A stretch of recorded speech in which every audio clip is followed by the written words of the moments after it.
and I know you're not as familiar with other newsrooms because you were at the paper for a long time, but to the extent you have an impression, would you say the same thing about ABC News, the New York Times, NBC News? I have to admit, I don't really watch television news Okay. at So all. what about the Times? Would you say the Times also is not liberally biased against Donald Trump as a reader? As a reader, I mean, I'm just trying to get a sense if you're saying the Post isn't. I make a strong distinction between the editorial page and the news No, section. just talking news. We're just talking news. Are you saying, as a reader of the New York Times, I'm trying to see if you are saying the Post is in fact an exception, should be considered an exception to Republican criticism and my criticism of the Post.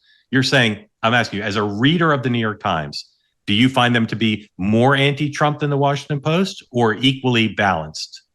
I would say equally balanced, though I know you will vehemently disagree with Well, Glenn, it's not just me, though. My Twitter feed is going to be filled with people saying so. I just really reject the premise of your question. I'm not asking you to change your view. I'm not asking you to change your view. I'm asking you to be reflective on saying this is not Steve Bannon or Donald Trump trying to make a buck or a political point of saying the Washington Post is fake news. These are thoughtful moderates, centrists, some Democrats who couldn't disagree more with your characterization, and they don't think it's subtle. So I'm just asking you to be, in our closing time here, just be reflective of how could they be so wrong and you be right? How could it be that they're so wrong? Like, what is it? I know some of them are motivated by wanting to make the Post a boogeyman, but there are very thoughtful people who think this. What are they missing, or what are you missing? Well, we all have our own, perspective on these things. And I can simply go back to my perspective of being in the newsroom and hearing the newsroom discussions. And there is not any let's get Trump effort in the newsroom. Now, obviously, in any, obviously newsrooms make judgments about what stories they will cover or what they won't cover. You've now, berated the Post for not writing about, whether or not Biden had cognitive decline.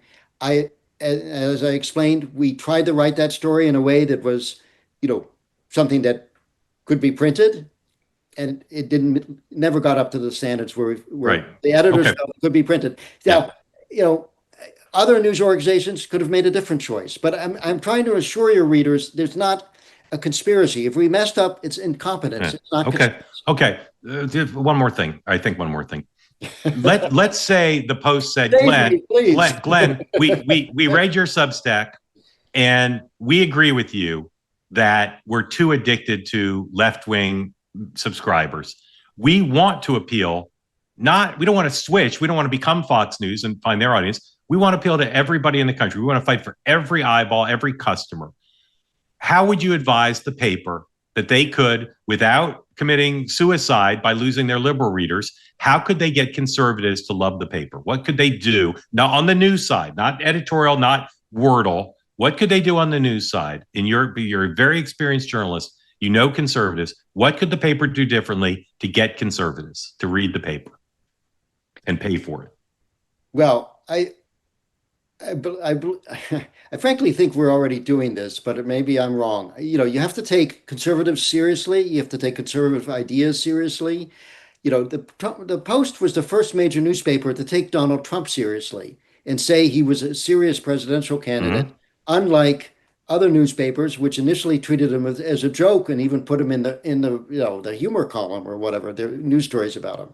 So the Post, I believe, takes conservative ideas seriously and reports on conservatives seriously.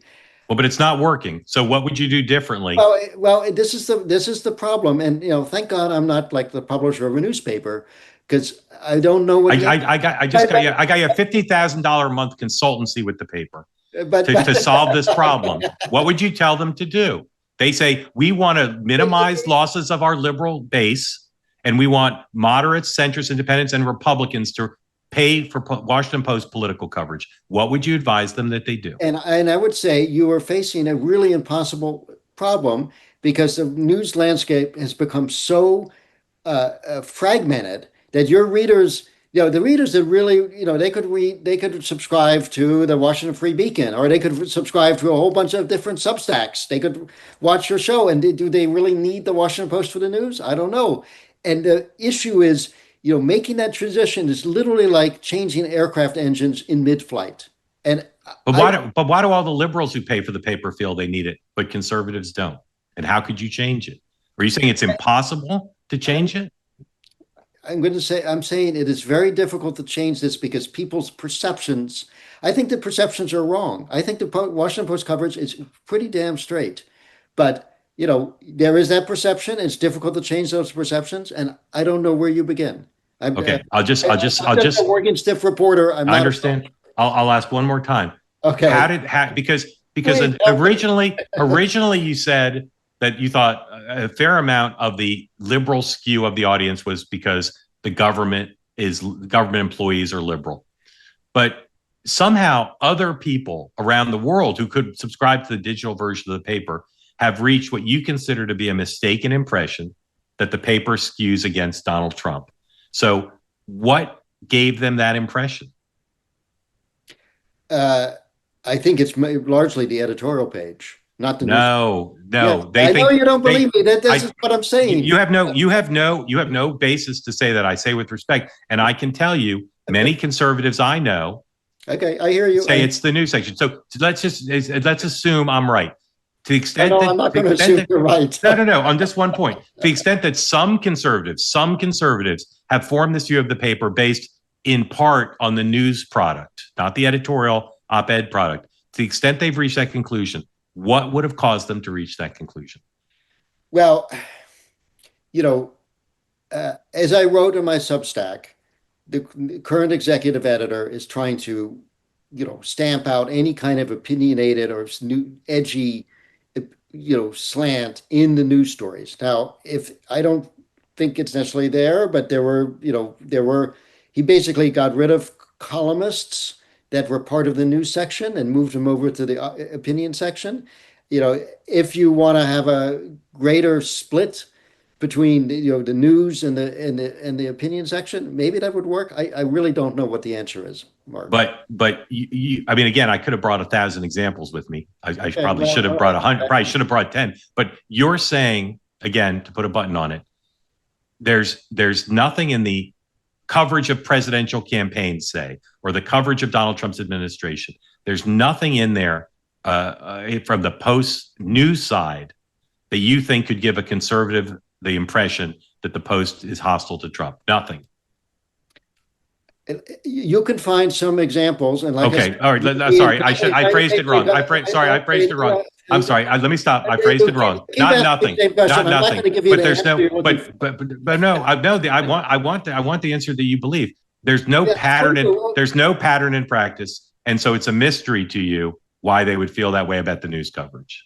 I believe people come to the news coverage with a pre-existing bias that they are going to be against Republicans and for Democrats, when I would argue that is not the case. Right. And that's despite... And people will look at things through their pre-existing bias lenses. Okay. And that's despite Krautheimer and George Will and other conservatives. And as you pointed out, Fred Hyatt's relatively moderate centrist editorial page, despite that, the liberal, like the Eugene Robinsons of the world, caused them to think of the Post as a liberal place, and that's the reason. Yes, that's what I mean. Okay. Imagine this question. Think about it. What if you could delay your next 2 mortgage payments? That's right. Imagine putting those 2 payments right in your pocket and finally getting a little breathing room. It is possible when you call American Financing today. If you're feeling stretched by those everyday expenses, the cost of groceries, of gas, those bills piling up on the desk, you're not alone. Most Americans are now putting these expenses on their credit cards, and that doesn't seem to leave any way out. But there is. American Financing can show you how to use your home's equity to pay off that debt. You need to call American Financing today before you get to that point where you can't make those payments. Their salary-based mortgage consultants are helping homeowners just like you restructure their loans and consolidate debt, all without any upfront fees. And their customers are saving an average of, get this, $800 a month. That's the equivalent of a $10,000 raise. It's fast, it's simple, and it could save you before your budgeting this summer becomes a total wreck. So call now before it's too late. 866-886-2026. Again, that's 866-886-2026. Or you can visit americanfinancing.net/next.